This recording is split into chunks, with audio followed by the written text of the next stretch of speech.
Residents of Jatani in Khordha district voiced strong opposition to electricity policies on Tuesday as members of the Consumers Association out the TPCODL office. The protest was triggered by the collection of additional security deposits and the mandatory installation of smart meters for domestic consumers.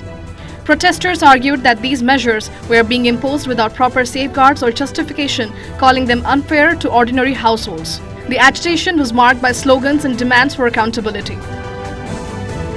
During the protest, the association submitted a 3-point memorandum to the subdivisional officer of TPCODL.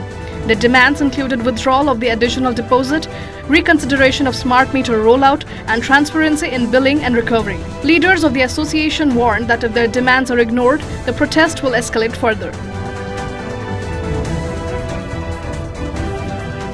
Advance security deposit करबा पे उपभोक्ता को बाध्य करिवार कौनसी कारण नाही जे आपण smart meter लगेबे जोटा कि राती 2टार जदी मोर पैसा सरी गला मो घरे पेशेंट थाउ कि छोट पिला थाउ लाइन कटि जिवो जो माने घरोई भाबरे जो माने विद्युत नै चंती तांको ऊपर भार न्यस्त करंतु नाही जदी करा जिवो ताले भविष्य रे आंदोलन विषय रूप निबो खाली निरीह लोकन को जे परि हैरान हेबे सेही तरे लागि जंती সেইটা কাই করুଛନ୍ତି আগে সে মানে ফ্যাক্টরির আগে পয়সা কলেক্টর করন্তু তারপরে ইয়ারা আছেন ইয়া পাই আমি নিশ্চয় বাহারিবু রাস্তাକୁ ওলেইলু।